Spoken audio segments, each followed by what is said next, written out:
एक बहेलिया था। एक बार जंगल में उसने चिड़िया फंसाने के लिए अपना जाल फैलाया। थोड़ी देर बाद ही एक बाज उसके जाल में फंस गया। वो उसे घर लाया और उसके पंख काट दिए। अब बाज उड़ नहीं सकता था, बस उछल उछल कर घर के आसपास ही घूमता रहता। उस बहेलिये के घर के पास ही एक शिकारी रहता था। बाज की यह हालत देखकर उससे सहन नहीं हुआ। वह बहेलिये के पास गया और कहा, मित्र, जहाँ तक मुझे मालूम है, तुम्हारे पास एक बाज है जिसके तुमने पंख काट दिए हैं। बाज तो शिकारी पक्षी है। छोटे छोटे जानवर खाकर अपना भरण पोषण करता है। इसके लिए उसका उड़ना जरूरी है।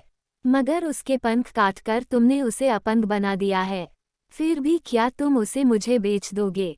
बहेलिये के लिए बाज कोई काम का पक्षी तो था नहीं, अतः उसने उस शिकारी की बात मान ली और कुछ पैसों के बदले बाज उसे दे दिया। शिकारी बाज को अपने घर ले आया और उसकी दवा दारू करने लगा।